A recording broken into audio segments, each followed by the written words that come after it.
मित्रों नमस्कार। स्वागत है आपका हमारे चैनल आइए जाने पर।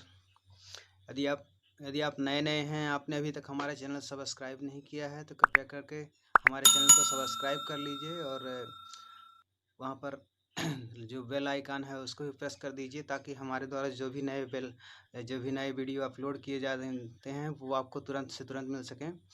आज का विषय है, हमने रखा है कबीर दास जी की मृत्यु कैसे हुई थी, क्योंकि काफ़ी बहुत दिन से ढोंग पाखंड और बाबा रामपाल जी के भक्तों द्वारा ये फैलाया जा रहा है कबीर दास जी अविनाशी थे, अमर थे, उनकी मृत्यु नहीं हुई थी।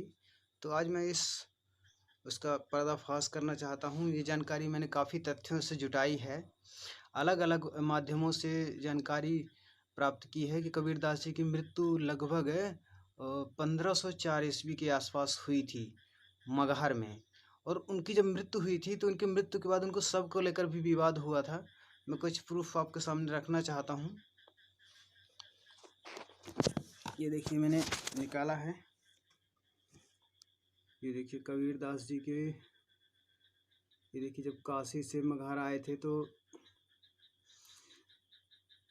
ये देखिए 1518 ईस्वी में उनकी मृत्यु के बाद मतभेद हो गए थे।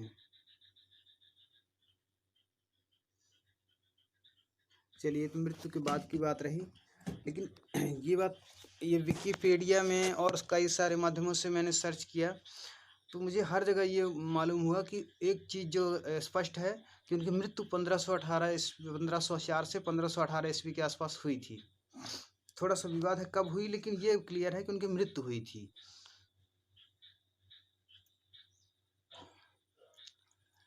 और आपको आने वाले विषयों के बारे में शंका के समाधान, अगर किसी प्रकार की शंका है मैं समाधान कर सकूं तो अपने आप को काफ़ी भाग्यशाली समझूंगा। लेकिन एक बात स्पष्ट है कि कबीर दास की मृत्यु तो हुई थी।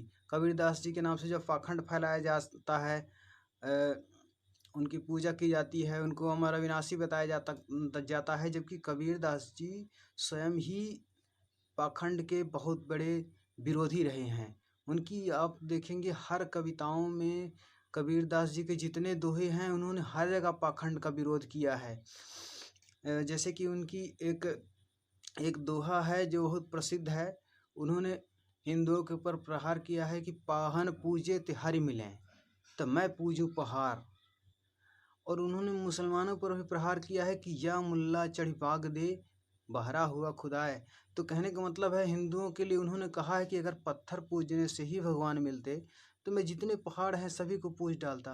और मुसलमानों को कह रहे हैं कि तुम मस्जिद में लाउड स्पीकर लगाकर, यानी पहले तो लाउड स्पीकर नहीं हुआ करते थे, तो उस समय के हिसाब से करते हैं कि या मुल्ला चढ़ भाग दे, यानी कि ऊपर खड़ा होकर बहुत ज़ोर ज़ोर से आवाज़ लगा रहे हो। क्या तुम्हारे खुदा बहरा हो गए हैं, सुन नहीं सकते हैं? अरे जो अंतरात्मा की आवाज़ सुन सकता है वो फिर तुम्हारी आवाज़ कैसे नहीं सुन सकता है?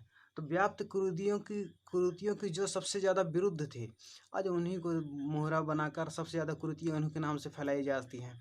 जैसे कि भगवान बुद्ध, जिन्होंने जीवन भर मूर्ति पूजा का विरोध किया, आज आप देखेंगे जितने भी बनावटी बुद्धिस्ट हैं, भीमटे भी कह सकते हैं आप, तो वही सबसे ज़्यादा बुद्ध की पूजा मूर्तियाँ बना बना कर करते हैं। अम्बेडकर, जिन्होंने पूजा पद्धति का हमेशा विरोध किया, आज उन्हीं की फ़ोटो की सबसे अधिक पूजा की जाती है। तो आपके मन में जो भी तर्क हो और इस वीडियो से संबंधित जो भी प्रश्न हो आप कर सकते हैं, मैं उसका उत्तर दूंगा। हाँ, बात तथ्यपूर्ण होनी चाहिए, उसमें तर्क में तथ्य होना चाहिए, कोई भी भ्रामक नहीं होनी चाहिए, अंधविश्वास से प्रेरित नहीं होनी चाहिए। और तर्कपूर्ण जो भी तथ्य होगा आप बेझिझक पूछ सकते हैं, मेरे पास यदि जवाब होगा तो मैं ज़रूर दूंगा। धन्यवाद। जय श्री राम।